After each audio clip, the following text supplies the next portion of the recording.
Yo, it's Frugal Freddy. Welcome to Dollars and Cents. Make sure you like and subscribe to get the latest episode of the podcast. This is part one of the Fatherhood and Legacy series, and today I have a really good friend of mine, DJ Durl. Welcome to the show, bro. Thank you for the invitation, man. Appreciate you. Absolutely. I love what you're doing. Oh, man. Thank you. But before we dive in, can you let the people know a little bit about who DJ Durl is, what he does? I know you got a lot of titles, but can you share with the folks? Yeah, so DJ Durl, a.k.a. Daryl O'Neal, as my family calls me. Been in Columbus for 15 years. Oh, wow. And I am a DJ. I am a photographer. I create events. I'm a creative. But mostly I'm a believer. I'm a black man, I'm a father, I'm a husband. That's awesome. Those things really matter to me. So all of that is the stem of my creativity. Yeah. I met you some years ago, man, and I definitely look up to you. You know what I mean? As a father.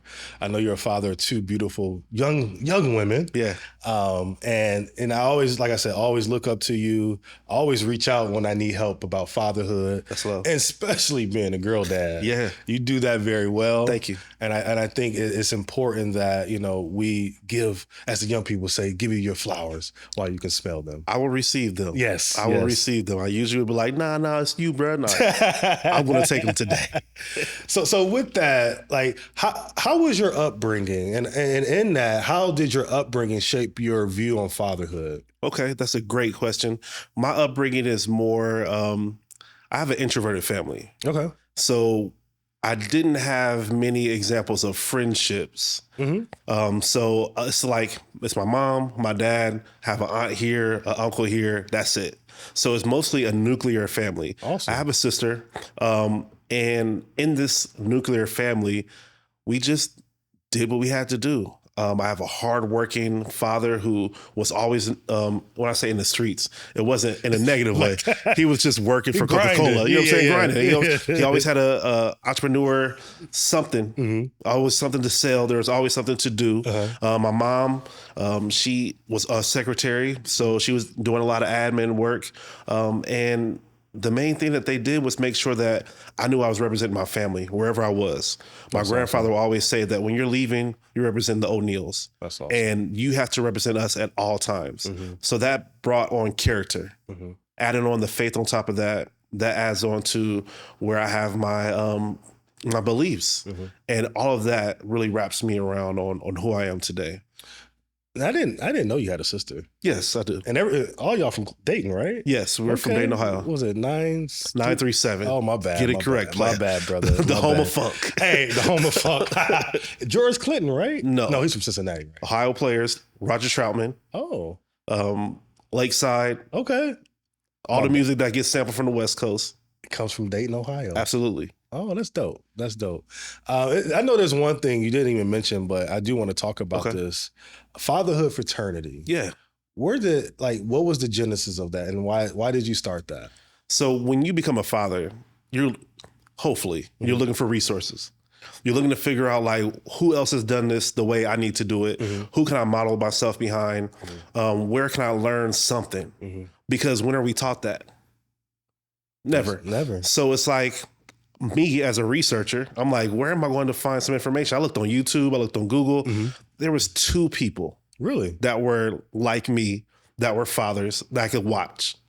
And that wasn't enough for me. I needed to see more black men. I needed to see community because I know I need community. And I know what I needed, I'm sure I'm not the only person who's going to need it. I'm not the last dad. No. So knowing that came the Fatherhood Fraternity. And I'll briefly talk about how this started. So Fatherhood Fraternity started because I wanted my daughter to know how much I loved her prior to her even being here. So I started doing the videos right when I knew I was going to be a dad. I made sure that the doctor visits, I was there. We can hear all the heartbeats, showing my mom, my best friend, everybody that I'm about to be a father, because I wanted her to see that if I don't make it. It sounds morbid because that's deep. My sister's baby dad passed before my niece was alive. So that affected me at the age of 17. Wow. I had a daughter 17 years later. Wow. And I'm like, if it happens to me, she's going to know. Yeah.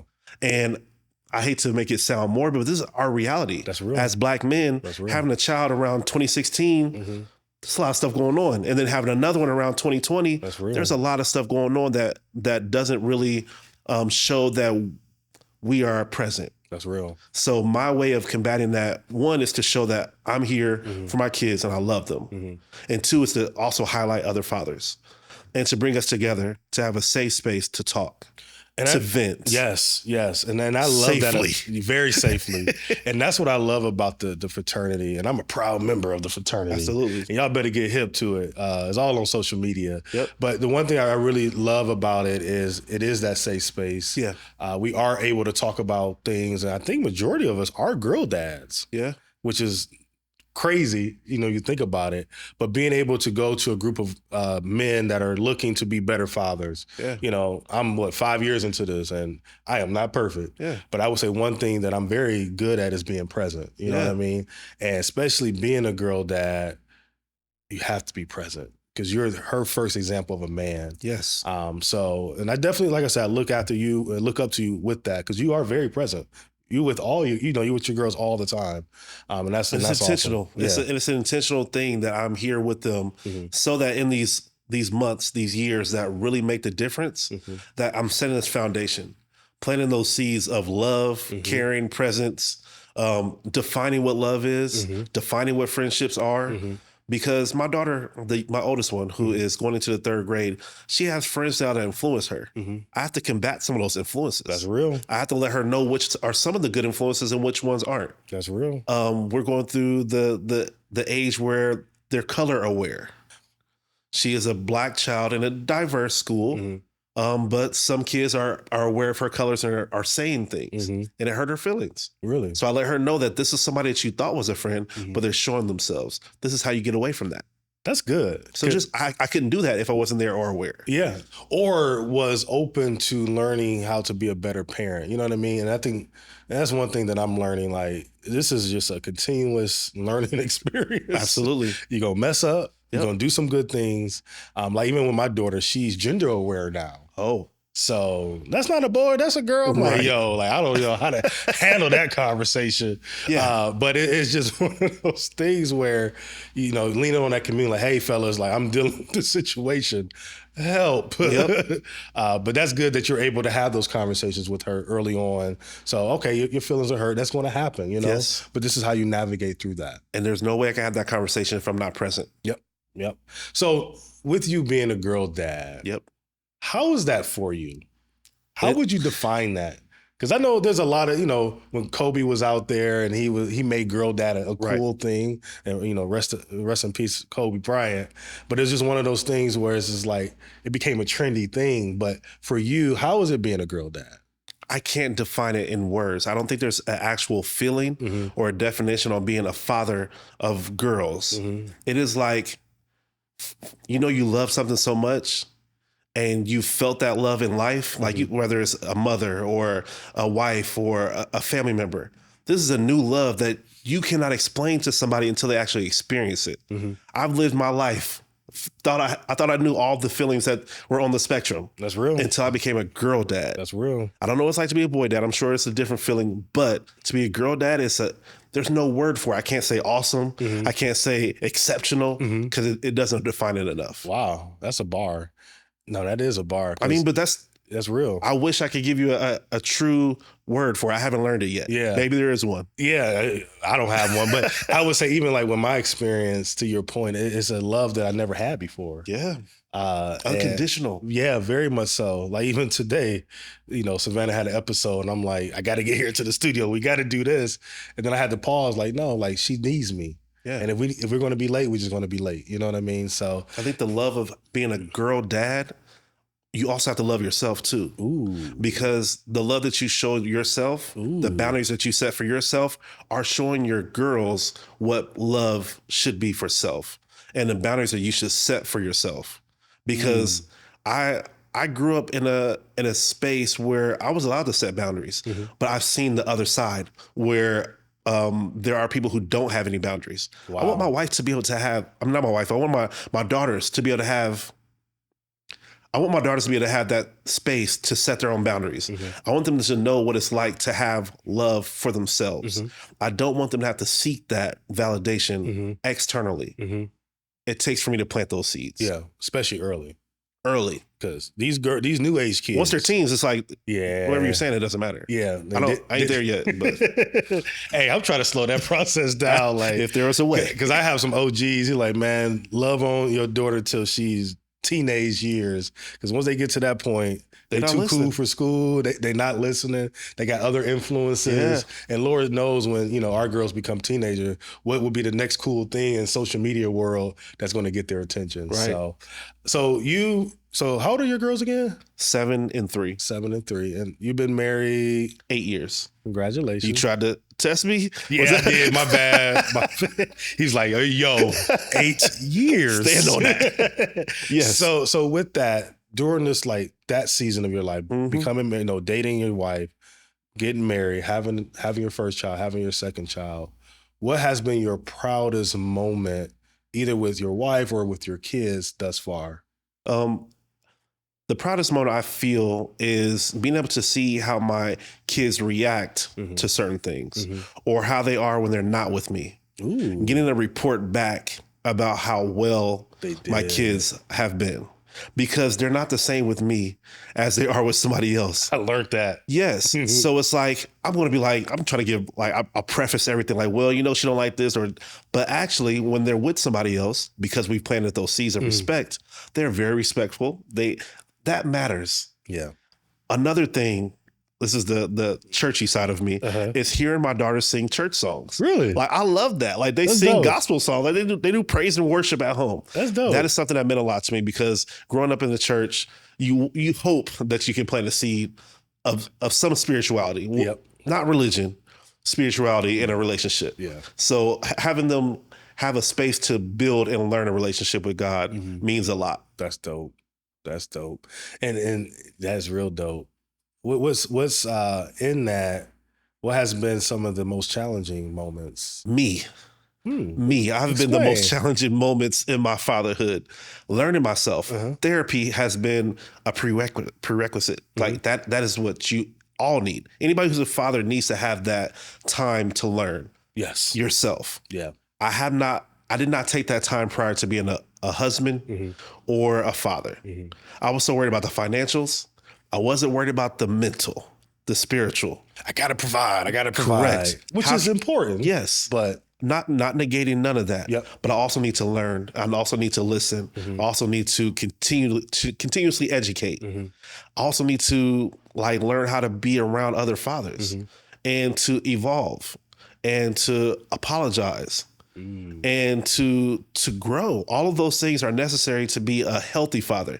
I can be present and toxic at the same time. I don't want you to have a present toxic father. My kids deserve to have a healed father. They need to hear me speaking better towards myself, my wife, and to them. So I've been my biggest challenge. Wow. Daily. That's good self-awareness. And unfortunately, a lot of brothers wouldn't be brave enough to say that. Man, I do not care. Like I honestly know that it is me. Yeah. Sometimes I am the problem. Yeah. No, and I think that's good. And, you being a leader, and I think being a good leader is also being a good listener, also being self-aware, also knowing when to apologize. Hey, daddy just messed up today. Or, hey, daddy's not having a good day. Just give me a couple minutes and I'll be back. And that's definitely setting that ground floor for your kids and your wife and the people around you to give you grace and space to work through that. And you said something before, your challenges, one of your proudest moments is when your kids are not with you, you get to report back that they're awesome. Because like you said, our kids are not the same when they're with us. Like my daughter can be a terrorist when I'm not around and when I'm around. However, I'm learning now that she's getting older, those little nuggets of wisdom that we drop in them, they say it around their friends. Or like, she doesn't like bullies. She hates bullies. Like, we don't do bullying. Or if someone says a bad word, they said a potty word.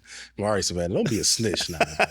And then I asked, like, how do you know it's a potty word? Are you using them? No, I don't do that. Yes, you do. But that's a whole different conversation. But it just goes to show that, to your point, being present, dropping those nuggets, And they're picking up on those nuggets and those seeds that you're planting in them. And when they go out in the real world, and that's where a lot of the learning happens. It is outside of the house. Yes. The real world, how they navigate different situations when you're not around. And I realized that as I became an adult with my parents, like, they used to get on my nerves. But now that I'm older, I appreciate what they did and how much they were on me. Yep. I think for any father that wants to know how their kid acts or receives them or their knowledge, watch them play with their dolls. Ooh. Watch how they talk to their dolls or to their toys and see how they can react. One, if they can't even play independently, maybe you need to let them find more ways to be independent. I like that. But if they're like talking bad to their kids, their dolls, that maybe you might need to adjust. Yeah, because they're getting it from us. Right. Where else are they getting it from? Yeah, you're right. So with that, if you had a new dad that was in your presence, like, what would be some advice that you would give to that new dad? I said one, and that's therapy. Okay. Enroll in therapy. Now. You're right. ASAP. Yesterday. All right. Therapy. Get a camera. Ooh. Because these moments are endless, but you will forget them if you don't record them. So get something that you can record the memories on. A phone is still good enough, but sometimes you need a little extra. So, and then a journal. Ooh. Write how you feel down. I forgot more things than I've felt, and I need to remember some of these things, like from the first week of having a child, the first 48 months, like all of those things I forgot. But when I did write in my journal, I do like, oh, I've become a better person than I was at that moment.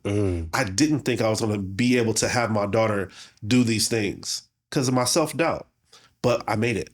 That's dope. I would say, again, therapy, a camera, and a journal. I like that. That's one thing I need to do, start journaling. It will help you. I'm surprised your therapist didn't tell you to do it. Yeah. I know you graduated. I graduated, brother. I know. But hey, I might need to go back. I mean, it's might need to re-enroll. It's always a learning thing. You're right. There's different seasons in life. You're right. When you graduated could have been a different season, and now you're walking into something else. That's real. I received that, brother. Yeah. I believe that. I receive it and believe it. Amen. So with that, you're a husband, you're a father, you're a DJ, you're a corporate guy, you're a curator. You got a lot of titles. I do. So with all those titles and all the things that you do for the community, what legacy do you want to leave for yourself and for your family? Everything I do is a service. Whether it's being a father, a son, working in corporate photography, DJ, everything is a service. I serve first. I don't go in for gain. I go in to serve. And whatever comes out of that, God will give it to me. So I want my kids to know it is better to give than to receive. I give away everything. I don't ask for too much back. You need to start, brother. It'll come to me when I'm ready for it. Maybe I'm not financially ready or prepared. Maybe I need to get more financial advice from you so I can be prepared for the incoming millions that I'm going to be getting, because I'm not giving away forever. Yes. But I have been a server, and I want them to be able to know that you can give, and it'll always come back to you. That's the love awesome. that I give comes back to me. Maybe not from that person, but I get it around. Like the love that I missed out on some old friendships, I get back from you. The love that I missed from old women, I get from my wife. All those things that I may have missed out from the love that I missed out on from my father, I get from the Fatherhood Fraternity because it still comes back to you. So serve. Yeah. Be a servant leader. Yeah. Leaders listen. Yes. All those things matter. And that's dope, man. And I love that about you, being a servant leader. And I'm all about the law of attraction, because what you put in the atmosphere is what you get back. And it's not always monetary. Like you said, it can be relationships. It can be clarity of mind. It can be, not even being around certain situations, and that's always good. And especially in this world where everything's about the bag. Let's get the bag. Let's get the money. Let's do this. And don't get me wrong, I'm Frugal Freddy. I love the money, but it's not everything, you know, especially with our kids. They don't care about no type of money you make. As long as you there playing with they Peppa Pigs, they Bluey dolls, or whatever the heck they want you to do with them. So It matters. It does. It matters. That time matters. Yeah. And the time that I give can never be taken away. Never. I was there. That's real. That money was going to go. Yeah. And that can be taken away. Can't take it with you. Right. You can't. Might as well spend it. Right. On your girls. Absolutely. So before we wrap up, is there any parting words or anything you want to share with the people about just your journey as a father, as a husband, as a man in this world that you want to share with the folks? I want to say this to the fathers as I'm speaking directly to you. Find yourself and find your tribe. When you find your tribe and when you find yourself, life will not get easier, but you'll know how to manage it a lot better. When you learn how to manage the world with people in your boat with you, those storms are a little bit more easier to manage. So the storms are not going to stop. But when you have a tribe with you, you'll be able to manage and get through it. I appreciate that. I received that because I need that. I do too. You should be a preacher. I talk to myself. I won't say that. I won't say I'll be a preacher. Maybe I can just be a podcaster and drop gems. That's a form of preaching. But, I receive whatever God gives me. Nah. Well, thank you again, DJ Durl. Absolutely. Appreciate you, brother. That's it, y'all. Part 1.